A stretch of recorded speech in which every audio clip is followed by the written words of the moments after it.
Digital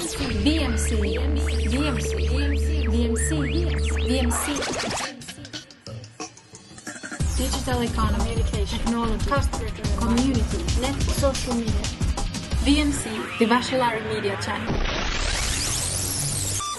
Alright, so anyway, let's jump to some questions that came from the community out there and they wanted to ask you. So they popped it in through the blog and I have them ready. So, I'm gonna read first question is, some people say that you seem to have lost your sparkle since you left Microsoft. Do you think that, or are you just looking forward to your next big adventure? I don't think they've been paying attention. You haven't been paying attention then. No, because so answer to that and tell them why. Well, here's why. Since I've left Microsoft, I've been on John Edwards' plane when he announced that he's running for president. I've been in John Chambers' office, who runs Cisco. I've been, in the supply chain manager's office in China. I've been in the White House lawn. So, I didn't know that. Those are things that I would not have been able to do if I still was at Microsoft. Right? Microsoft, I had interviewed 500 people there, and the thing I had at Microsoft that was unique was I had access to something that nobody else did, right? I was inside something and explaining it to the outside world. I don't have that anymore. Now I'm just a journalist looking out, looking in on things, and that is a tougher job. How long are you going to stay at Fast Company? As long as they'll let me, right? Okay. No, I'm having a good time, and the magazine is a good brand to be with because people understand what Fast Company is. And now I'm getting around the world and understanding what a fast company is, right? So, good. And how to make old big companies like Microsoft and Nokia fast and interesting. And it's fun to watch those companies try to re-engineer and redesign themselves. I mean, right down the hall is the Microsoft Mesh team trying to reposition Microsoft.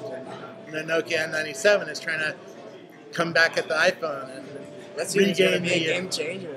It's not a game changer, but it will keep them at the lead table. That's goal number one. Is they have to stay at the lead table. They were very close to getting kicked off the lead table. I'm based in Finland, so I hear a lot of people, Nokia. So it's Nokia and RIM, right, and Google. Google actually is disrupting them both more than you might think because Google has all these web services.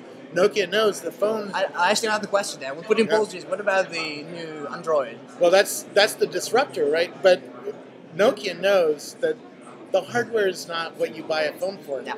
It's the access to the world. Right? It's the video app you have. It's the search. It's the map. It's the email. Well, Google's way ahead in services. And so Nokia is really struggling to change from a hardware company I think these are that had a little bit of software to being a little hardware company with a lot of software. That's why I asked you the first question about also mobile technologies and there, because it's definitely interesting, scenario right now. It's very interesting to watch because you have Google, who is an upstart trying to disrupt. You have Apple, which is still an upstart and is disrupting major. Apple, they just jump into it, but they're doing pretty well. They're doing very well. At the Salesforce.com conference with 10,000 people, Mark Benioff asked everybody to say, do you use an iPhone or do you use a RIM or do you use 35% used iPhone.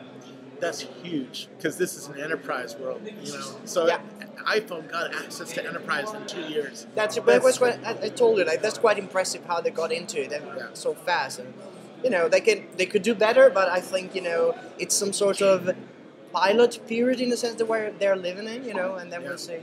Anyway, up question. More questions. Next question. Okay, how has the U.S. economy affected your work? Not much yet. Not much yet. Why that yet? Because my sponsors, I think, are hanging in there, but next year is going to be very interesting. I expect some sponsors to go away. SAP did pull out, but that was a minor sponsorship, but this is a media world, and the first thing that happens in a downturn is everybody starts cutting their budgets and hoarding.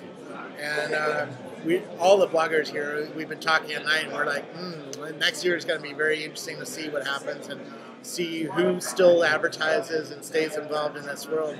We are expecting a pullback.